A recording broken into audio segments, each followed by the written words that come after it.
اعوذ باللہ من الشیطان الرجیم۔ میں اللہ کی پناہ لیتا ہوں شیطان مردود سے۔ بسم اللہ الرحمن الرحیم۔ اللہ کے نام سے شروع کرتا ہوں جو بڑا مہربان نہایت رحم والا ہے۔ قصص الانبیاء میں قصہ حضرت آدم علیہ السلام۔ کن فرشتوں کو حضرت آدم علیہ السلام کو سجدے کا حکم دیا گیا؟ مفسرین کا اس بارے میں اختلاف ہے کہ آدم علیہ السلام کو سجدہ کرنے کا حکم کن فرشتوں کو دیا گیا تھا۔ جمہور علماء کی رائے یہ ہے کہ تمام فرشتوں کو سجدہ کرنے کا حکم تھا۔ آیت کے عمومی الفاظ بھی اسی پر دلالت کرتے ہیں۔ بعض حضرات کی رائے یہ ہے کہ زمین میں رہنے والے فرشتوں کو سجدہ کا حکم دیا گیا تھا۔ یہ بات ابن جریر رحمۃ اللہ علیہ نے ابن عباس رضی اللہ تعالی عنہ سے نقل کی ہے، لیکن یہ روایت منقطع اور منکر ہے۔ اس رائے کو اگرچہ بعض متاہرین نے راجح اور وزنی قرار دیا ہے، لیکن پہلی رائے زیادہ واضح ہے، اور اس پر اس حدیث اس نے اپنے فرشتوں سے اسے سجدہ کروایا کا عموم بھی دلالت کرتا ہے۔ اللہ تعالیٰ کا ابلیس کو کہنا اس سے اتر جا اور اس سے نکل جا اس بات پر دلیل ہے کہ وہ آسمان میں تھا جس سے اس کو اترنے کا حکم ہوا۔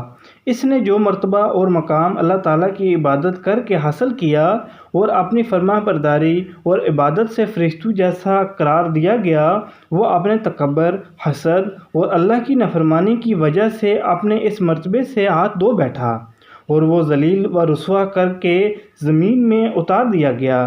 اور اللہ نے آدم اور حوا کو حکم دیا کہ تم جنت میں سکونت اختیار کرو۔ ارشاد فرمایا، اور ہم نے کہا اے آدم تو اور تیری بیوی جنت میں ٹھہرو اور اس میں سے جہاں سے چاہو کھلا کھاؤ اور اس درخت کے قریب نہ جانا، اگر چلے گئے تو تم ظالموں میں سے ہو جاؤ گے۔ اور سورۃ الاعراف میں اللہ تعالیٰ نے فرمایا، تو اس سے ذلیل ہو کر نکل جا، ان میں سے جو تیری پیروی کرے گا تو میں تم تمام سے جہنم کو بھروں گا، اور اے آدم تو اور تیری بیوی جنت میں ٹھہرو اور جہاں سے چاہو کھاؤ اور اس درخت کے قریب نہ جاؤ، ایسا کرنے سے تم ظالموں میں سے ہو جاؤ گے۔ اور اللہ تعالیٰ نے فرمایا، اور اس وقت کو یاد کرو جب ہم نے فرشتوں کو کہا آدم کو سجدہ کرو تو انہوں نے سجدہ کیا مگر ابلیس نے انکار کیا۔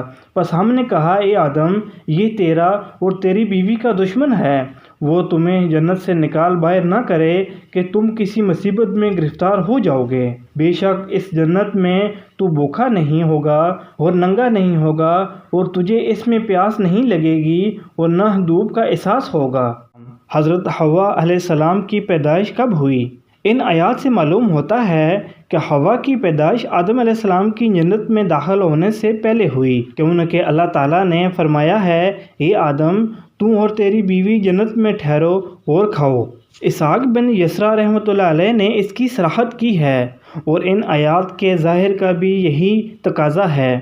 البتہ سدی رحمۃ اللہ علیہ نے ابن عباس، ابن مسعود اور دیگر کئی صحابہ رضی اللہ عنہم سے بیان کیا ہے کہ ابلیس کو جنت سے نکال کر آدم علیہ السلام کو وہاں آباد کیا گیا، تو آدم علیہ السلام وہاں اکیلے رہتے اور اجنبیت محسوس کرتے تھے۔ سکون حاصل کرنے کے لیے ان کی بیوی ان کے یہاں نہ تھی۔ وہ سو کر بیدار ہوئے تو دیکھا کہ ان کے پاس ایک عورت بیٹھی ہوئی ہے۔ اللہ نے اسے آدم علیہ السلام کی پسلی سے پیدا کیا۔ آدم علیہ السلام نے پوچھا تو کون ہے؟ اس نے کہا میں عورت ہوں۔ اس نے کہا تجھے کیوں پیدا کیا گیا ہے؟ حوا نے کہا تاکہ تو میرے ساتھ سکون حاصل کرے۔ حوا کا معنی۔ فرشتوں نے آدم علیہ السلام کے علم کا جائزہ لینے کے لیے پوچھا اے آدم اس کا نام کیا ہے؟ آدم نے کہا حوا۔ انہوں نے کہا اس کا نام حوا کیوں ہے؟ آدم علیہ السلام نے کہا اس کو حوا اس لیے کہتے ہیں کہ اسے زندہ سے پیدا کیا گیا ہے۔ محمد بن اسحاق رحمۃ اللہ علیہ نے ابن عباس رضی اللہ تعالی عنہ سے ذکر کیا ہے کہ حوا آدم علیہ السلام کی بائیں طرف کی چھوٹی پسلی سے پیدا ہوئی جبکہ آدم علیہ السلام سوئے ہوئے تھے، پھر اس پسلی کی جگہ کو گوشت سے پر کر دیا گیا۔ یہ بات اللہ تعالیٰ کے اس فرمان سے بھی ثابت ہوتی ہے، اے لوگو اپنے رب سے ڈر جاؤ جس نے تمہیں ایک جان سے پیدا کیا اور اسی سے اس کی بیوی کو بنایا اور ان دونوں سے بہت سے مرد اور عورتیں پھیلا دیں۔